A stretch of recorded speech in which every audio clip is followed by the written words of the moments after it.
You're listening to Better Outside, a Texas Parks and Wildlife production.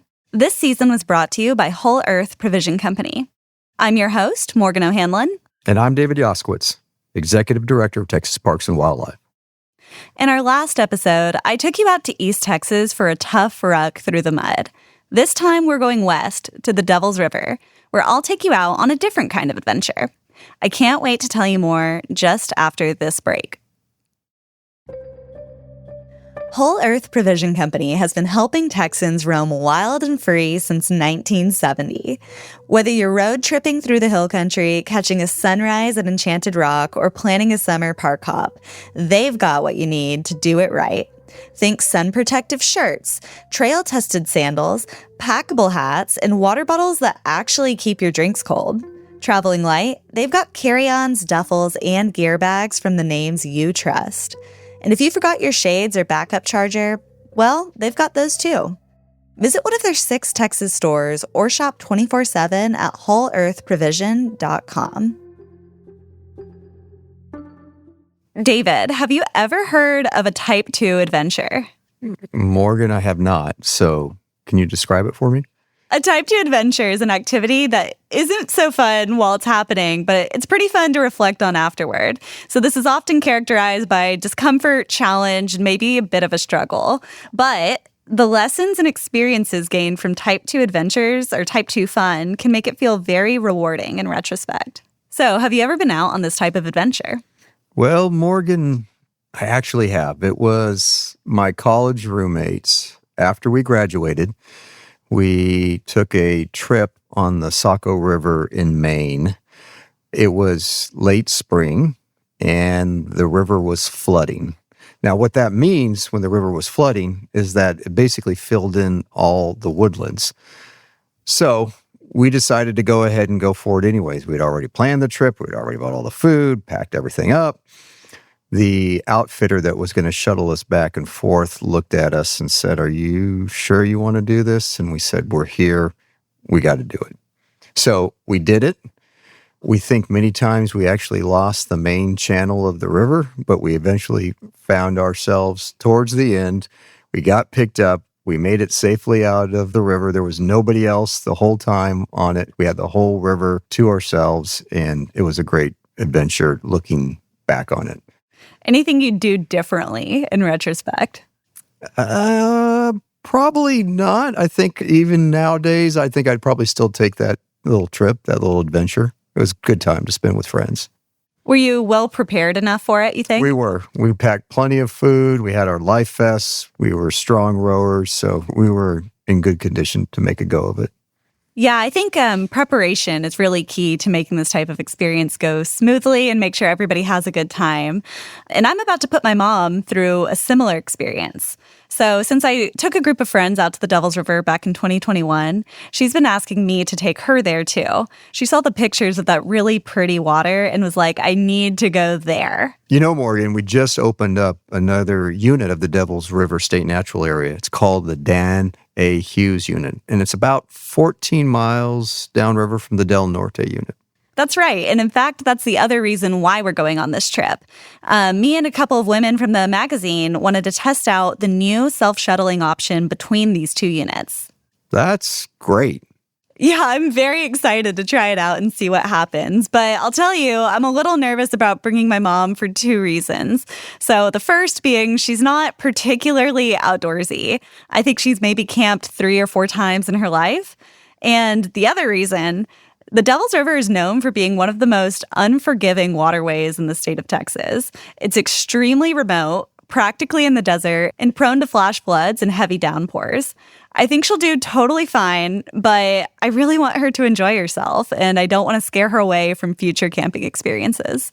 Well, I think you're doing all the prep work that you need to, and, she's going to be fine coming out of it. We'll see how it goes. I mean, she's really an optimistic person, so I think she'll make it okay. Well, I can't wait to hear how it goes. Me too, David. And I think I'm ready to find out what happens when we go outside.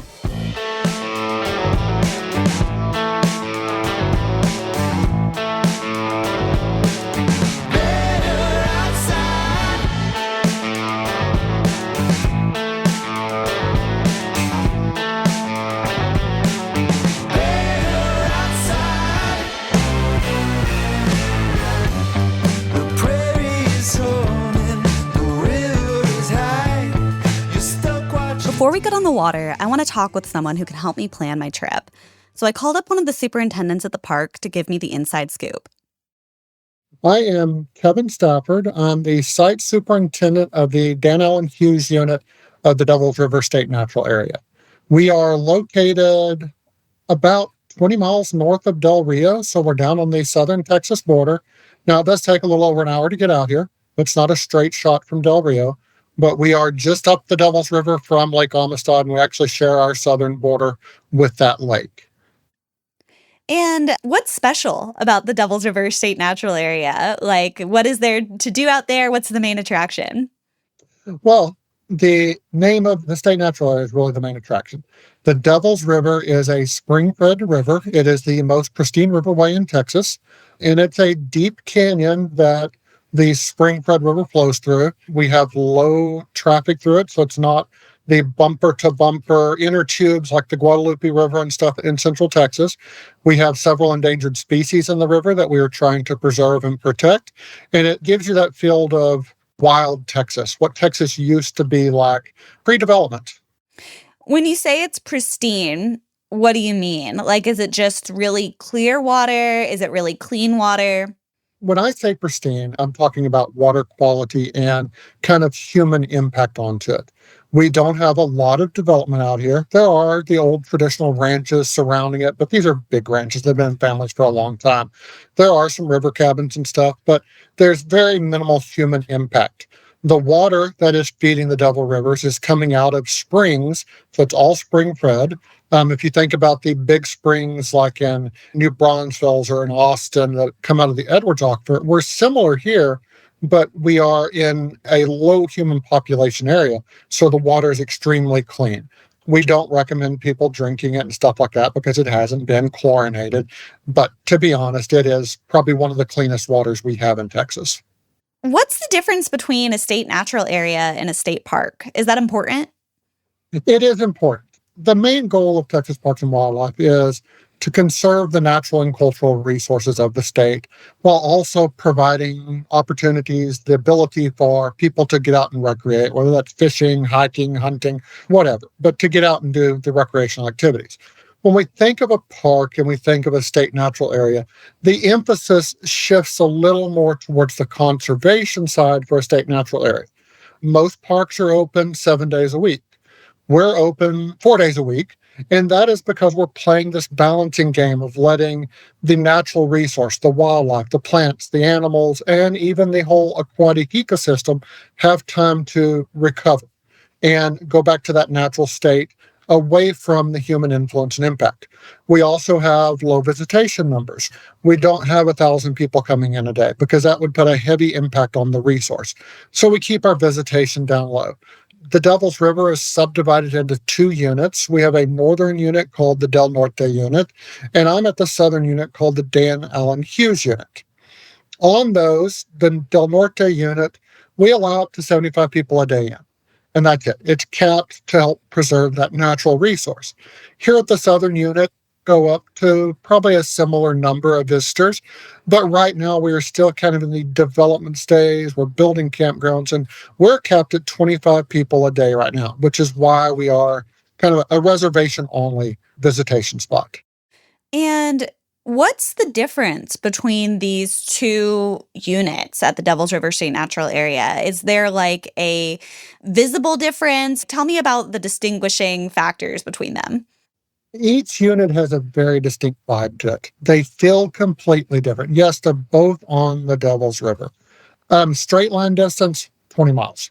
To get from headquarters at the Dan Allen Hughes unit to the headquarters of the Del Norte unit, you're looking at, for most people, an hour and 15 to an hour and a half drive to get back to the main highway that connects them. When you drive into the Del Norte unit, you're primarily down in the canyons and valleys, down into kind of the heart of the park that then connects to the river. When you come into the Dan Allen Hughes unit, you're up on the top, kind of the plateau, the windswept area, and then you drop down into those valleys to gain river access, but much of the time you're spending up on the plateau. So you get different feels. Del Norte, you're kind of down in the denser vegetation, the trees, down in the canyons. At the Dan Allen Hughes, you're up on the plateau with the yuccas, the cacti, and things like that. So they have distinct feels.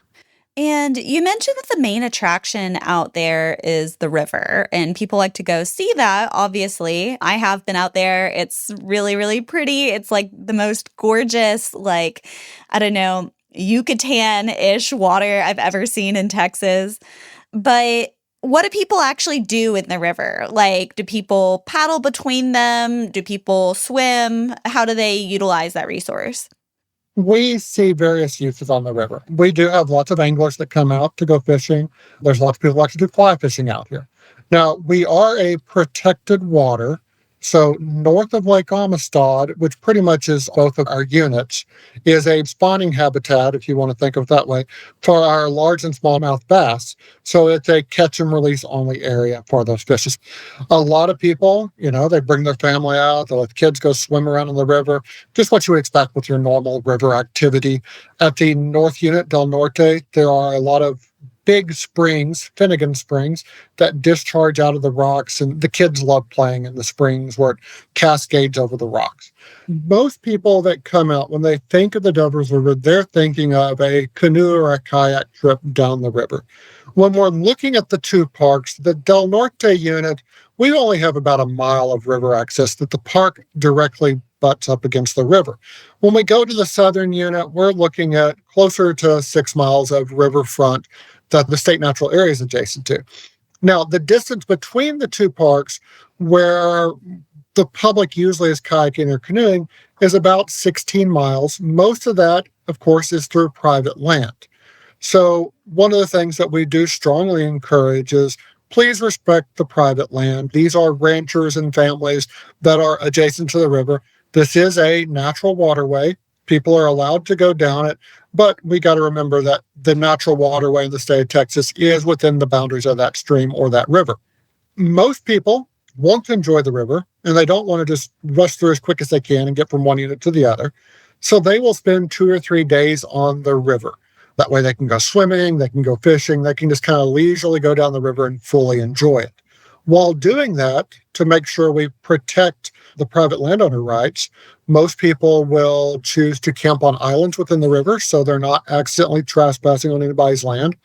Or they can stay at one of our paddlers' camps that we've established. We've actually made an agreement with a private landowner to lease some property so that campers can stay there and be in a place they're allowed to be without fear of trespassing. If you like the outdoors, you like true isolation, and you love being on the water, it's hard to pass up. We're losing spaces like this around the world and, of course, here in Texas. So I have had the experience of going out and paddling on the Devil's River. I've taken a big group of my friends out there in the past, and it was not as scary as some people have chalked it up to be. But it was logistically challenging, like, just to get out there. How would you characterize the trip? Like, do you think that people should fear it as much as it's described? What would you advise visitors who are wanting to do something like that? I don't think this is something to fear, but you need to be comfortable in the outdoors. You will be on the river, you will be in remote areas. If you use basic safety, then it is perfectly sound and a great recreational opportunity. Wear your life vest. You don't know when your kayak might tumble over. So wear your life vest and enjoy the experience. You're on the water the whole time.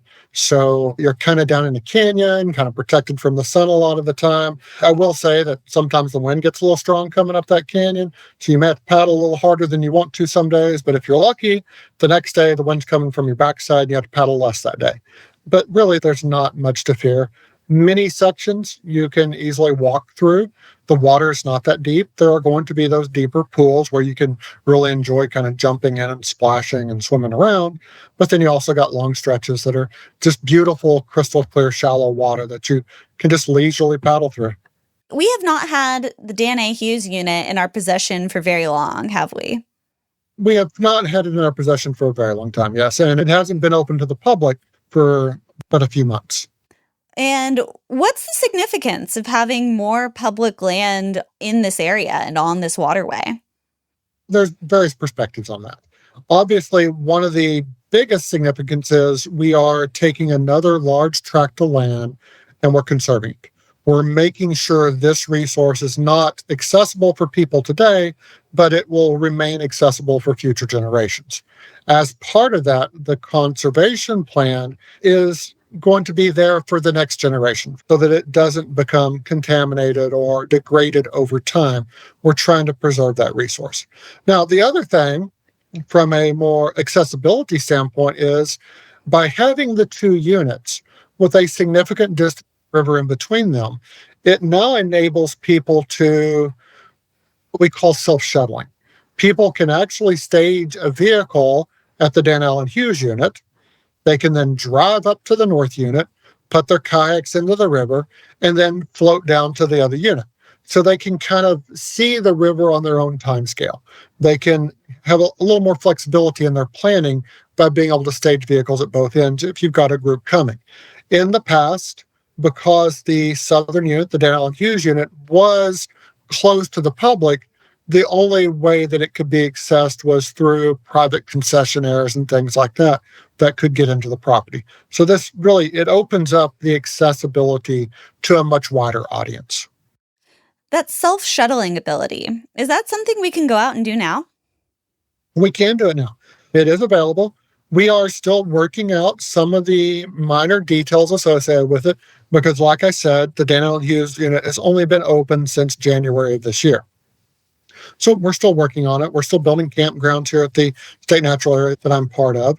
But you have the ability to do that. And we've already seen several people over the past couple of months take advantage of that. It takes a little more planning on the part of the individuals because you got to be able to stage a vehicle at both units. But realistically, it's always going to be a little bit of logistic that goes into visiting the Devil's River, whether you go through a concessionaire or you arrange for self-shuttling. And prior to becoming a park superintendent, you had a different career path. Is that right? I had a very different career path. Yes, that is correct. What were you doing? I was a hydrogeology professor at Stephen F. Austin State University. So that's in Far East Texas, almost in Louisiana. It's in Nacogdoches. So I taught hydrology, hydrogeology, groundwater, pretty much everything associated with water. And I focused heavily on what I call karst research. And karst is just a general term that describes land that's filled with caves and springs and the whole connecting of water. So actually, by coming to Devil's River, I now get to live in the exact environment that I was teaching about. How cool. And is there anything about the Devil's River and the Dan A. Hughes unit in particular that's particularly interesting from a hydrogeological standpoint? Oh, definitely. We are still at the infancy of understanding how all the groundwater is circulating through here. It is extremely complex. But just the numerous springs that are coming out of the ground everywhere, that's all this deep water circulation flow paths. We also have the surface where there's evidence that there's probably some caves out here. We haven't found a lot, but it's a complex interconnected system. This is not a river that has dried up in the past and has then kind of rejuvenated. It's a long running river with sustained water to have developed fish species and mussel species that are unique to this area. So it's a beautifully complex area that we can only learn more about. Can you give me a few examples of those unique species? Well, there's the Devil's River pupfish that kind of lives in the splash areas around the springs. There is a freshwater mussel, and I'm not a mussel expert, so I cannot remember the name of it. And then, of course, the river is unique in that it provides this large-scale spawning ground for lots of smaller fish and bass species and stuff. It's a stable habitat that the local fauna has learned over millennia to utilize as a breeding ground. The Dan A. Hughes unit is pretty large. Is there anything else to do out there besides seeing the river and doing things inside the water? Honestly, I hope that people will learn to appreciate the parks the way I do out here at the state natural areas. We do have lots of trails. We have biking trails, we have hiking trails. Between the north unit and the south unit, we have well over 10 miles of trails already, and we're working towards adding some additional ones. We have rock art. We are in the kind of the Pecos Valley area, as it's referred, that has rock art that's 6,000 to 8,000 years old. Many people have heard of Seminole Canyon, which is another state park in the area that's well known for its shelters with prehistoric rock art in it. And we have several sites out here that we do guided tours to. For those that enjoy nature watching, not long ago, we had a group called Birds on the Border out, and they were out here looking at birds and wildlife watching and trying to see how many birds they could tally up over the course of a couple of days. I'm still waiting on the report on that to see just how many they did see. We organize a yearly bio blitz, which brings out kind of some experts across the state, and we can just document all the wildlife. And we're seeing mass diversity of organisms out here, things that most of us just don't even recognize. It's a wonderful place to get a little isolation. While you're at it, maybe go see some prehistoric rock art. Is there anything else about the Devil's River that you'd like to talk about or advise people before they plan a trip out there? If you're going to plan a trip out here, remember where you're going. While in a straight line distance close to things, you are looking at an hour drive to get out here from the closest gas station. Make sure those gas tanks are filled. Make sure your spare is inflated and good. There are gravel roads. These are unimproved gravel roads out here because we are dealing with such a large parking area. They're not paved roads, and people do occasionally get flats. So make sure you're prepared for that. And obviously, we are basically in the desert. Lots of water, lots of sunscreen. We do not have a lot of public facilities close to the river where you can get potable water. So make sure you bring that in with you. I would say water is your number one thing. You're going to the river to play with water and enjoy the water, but make sure you bring plenty of drinking water with you. So I'm planning another trip out to the Devil's River soon, and I'm going to be taking a group of people who I work with and also my mother. And my mother is not a very outdoorsy person. How do you think she's going to do on the Devil's River? It depends on your mother, and you should know your mother. As long as she enjoys being outdoor all day, I think she will be fine. She's going to be exposed to lots of water, obviously. She's going to be in the sun, in and out of the sun, going down the canyons. If you are coming in the spring or the fall, temperatures should be relatively mild, so she shouldn't be too hot. They shouldn't be that cold at night. Could drop down in the 50s. I think as long as, you prepare her and tell her, look, we're going to be on the water all day, and we do not have formal restroom facilities. They will be very primitive. If she's okay with that, if your mother trusts you, she will be fine. Well, she's got a good attitude about it, so I think we're going to see how that goes. Armed with that information, I was ready to get on the water, and that's exactly what we're going to do right after this break. From Big Bend to Barcelona, Whole Earth Provision Company outfits free spirits and side questers alike in superb quality goods. Find them in-store or online at wholeearthprovision.com. Attention boaters! Nearby lakes have harmful invasive species like giant salvinia and zebra mussels. You can help stop the spread. Clean, drain, and dry your boat before traveling from lake to lake. And protect the lakes you love. Visit tpwd.texas.gov/stopinvasives.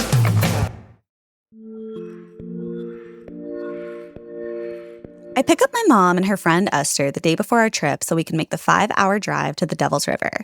We camp out and get ready for a big day tomorrow. The next day, we get a slow start as we drink our coffee. And by the time we load up our boats, it's about 10 a.m., way past time to get on the water. But before we go, I have one very important interview. Yeah. So, tell me who you are. My name is Priscilla Lozano. And who are you to me? I am your mom. And where are we today, Mom? We're at the put-in at the Devil's River, and it's absolutely beautiful here. What are we looking at?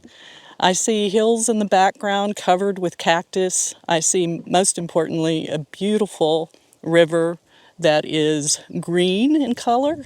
It looks kind of low. On the hills in the background, I see beautiful cactus and various shrubs and trees. I've seen some mountain laurel, some that was just starting to bloom. We've seen wonderful wildlife on the way here, including a cottontail and a roadrunner. Like Kevin told us, there's 2 units of the Devils River State Natural Area, and today we're at the Del Norte unit, which is upriver from the Dan Hughes unit. And what are we going to be doing over the next couple days? Oh my goodness, I'm so excited. We're going to be paddling down the Devils River in a few minutes when we put in. Today we're going to do probably about 5 miles. We're going to stay at a paddler's camp. How are you feeling about this? I'm a little anxious. This is the first time I've ever paddled the Devils River, but I have some good companions, and I'm ready to take on this adventure. Have you ever camped before? I have camped before, but mostly with guided tours. So this is the first time you are guiding us along with your colleagues, and I'm really excited. All right, well, let's put on. All right, let's do it. Now let's just hope I don't kill her. It only takes us about a mile of paddling to get to the first major obstacle, Dolan Falls. This 15-foot limestone waterfall is only accessible by paddling down the river. Due to the drought, the current is pretty mild, but when the river gets moving, the water can sweep away unsuspecting paddlers down the falls, and it can get pretty dangerous. Okay, Mom, repeat after me. What did I just tell you? Most importantly, do not let myself go down Dolan Falls, and do not let the boat go down Dolan Falls. We carry our provisions and we carry our boat. We're tying a rope on now to help secure and ensure that the boat isn't going down the falls. We spend about an hour first unloading and then reloading our boats to slide them down the side of the waterfall and then take a quick dip in the clear waters below the falls. We've passed the biggest hurdle, but it's not smooth sailing from here on out. We're facing a headwind that shows no signs of stopping. These boats don't handle the best in the wind.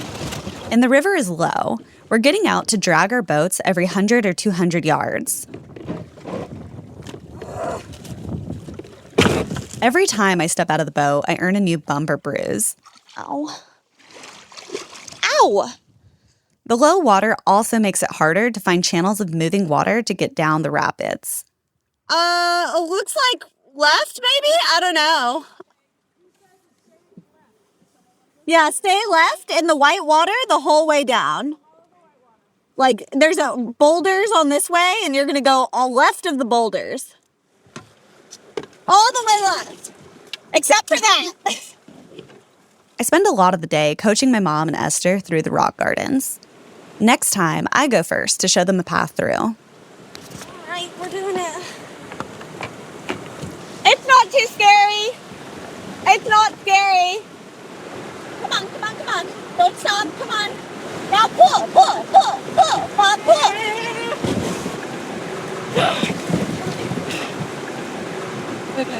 Nice job. We're pretty convinced the paddle camp should be around here somewhere, right? Yeah, I think right after this. Right after this? Okay. We've all gotten better throughout the day, but toward the end of it, we're all ready to find camp for the night. So there's only one big rapid tomorrow, and we don't have to do anything like Dolan Falls again. But I don't know what the wind forecast is, and we have about twice as much distance to paddle tomorrow. Well, tomorrow we'll be at the cars, so we have something to motivate us. But we're also a little worried about what's waiting for us tomorrow. As we wind down, I ask my mom what scared her the most today. So far, the scariest thing was when I fell out of the canoe because I didn't want to tip the canoe over.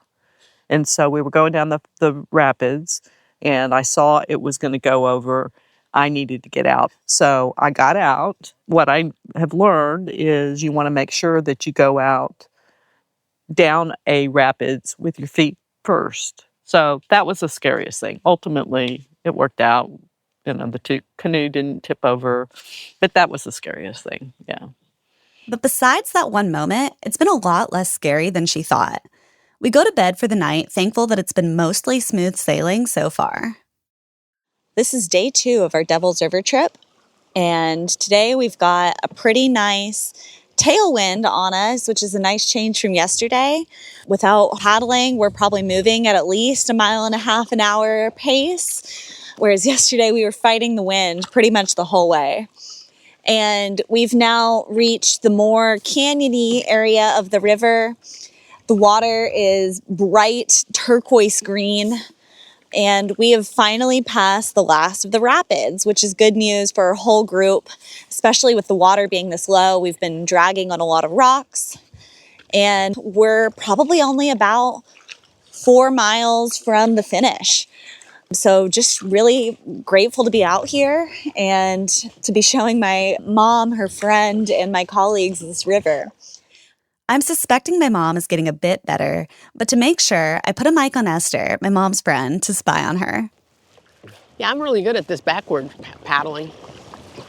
This is so incredible. It's unbelievable. I really love the white trees along the shoreline because they just kind of really pop out and draw on the left. There we go. All right, but that's it. We're straight now. Forward paddle. Ah, that wind. Every stroke counts. At this point, nicely done, nicely done. It's as if we knew what we were doing. Even though they're getting the hang of it, I think 2 days on the river was plenty, and we start to get excited when I see a familiar cliff on the horizon. I think we're getting close. Are we? I'm pretty sure. These cliffs are starting to look familiar. That would be so pleasant. We're going to be walking for the next 100 feet, but then this is it. We're here. We're here. But before the Devils lets us go, I've got one more thing to show them. So, look. See this thing? See where my paddle's pointing? See that, mess of sticks in that little crevice in that white pocket? Uh-huh. Do you see the black thing sticking out of it? Yes. That's a bald eagle. It's a bald eagle's nest. The rest of the group is waiting for us when we arrive at the Dan Hughes unit. Huh? You can help me on it. I'll take a little help. All that's left now is unloading our gear and figuring out how to get the boats back on top of our truck. So is it another canoe trip or that's it? Nope, that's it. Okay. We're done. It's over. Y'all did it. With a successful trip behind us, we drive off into the sunset for a shower and a nice, juicy burger. When we come back from the break, I'll recap the trip and share some new lessons I learned about what it really means to be outdoorsy. For 25 years, Texans have been contributing to conservation when they buy specialty license plates for their vehicles, trailers, or motorcycles. You can choose from 11 eye-catching plates featuring colorful illustrations of outdoors imagery, including the bighorn sheep, the horned lizard, the bluebonnet, and so much more. And for $30 a year, you too can ride with the wild. TPWD gets back $22 of that annual purchase for wildlife, land, water, and habitat conservation. Visit conservationplate.org to see them all, make your selection, and help drive conservation forward. So, Morgan, I'm very happy to hear that your mother really likes the Devil's River. I am so relieved. I think we prepared well enough, and ultimately that led to a very successful trip. I think everybody was maybe a bit bruised up, but very happy. Have you had the chance to get out there yet? It's one of the regrets of my life that so far I haven't been able to get out to the Devil's River and paddle on it, but I'm hoping very soon to be able to do that.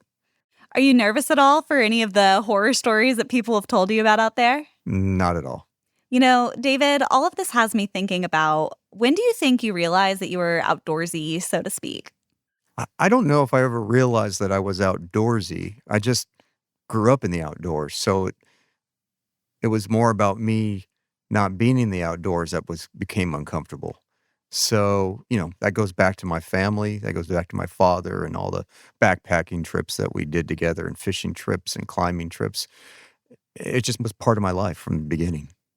I've got to say, I'm a little jealous. I've only camped, when I was growing up, I'd only camped maybe a handful of times through elementary school and college. And it wasn't really until after I graduated that I got into the outdoors. I picked it up during the pandemic, and a lot of those hobbies stuck. But I'm not sure I would still call myself the biggest outdoors person alive. I mean, I'm going out and doing all this stuff, but I'm still pretty afraid of bugs, and I run and squeak. I know. Embarrassing, right? I run and scream every single time I see a wasp, and maybe we'll cover that in another episode. Okay. Are you allergic? No. Okay. Well, that's okay. You'll get over that. Maybe. It's been a long time, and I still haven't done it yet. I'm worried it's here to stay. I think you can call yourself outdoorsy now. Maybe. Yeah. Maybe I've earned that badge of honor. You have. So, David, before we wrap up this episode, I want to ask you more about this new special addition to our state park system. What's so exciting about it? Well, I mean, it's great to have the Dan A. Hughes unit as part of the Devils River State Natural Area. It's going to provide more outdoor opportunity, camping, being able to float the river from the North unit down to the Dan A. Hughes unit. And it's also really important in terms of being able to protect the river frontage.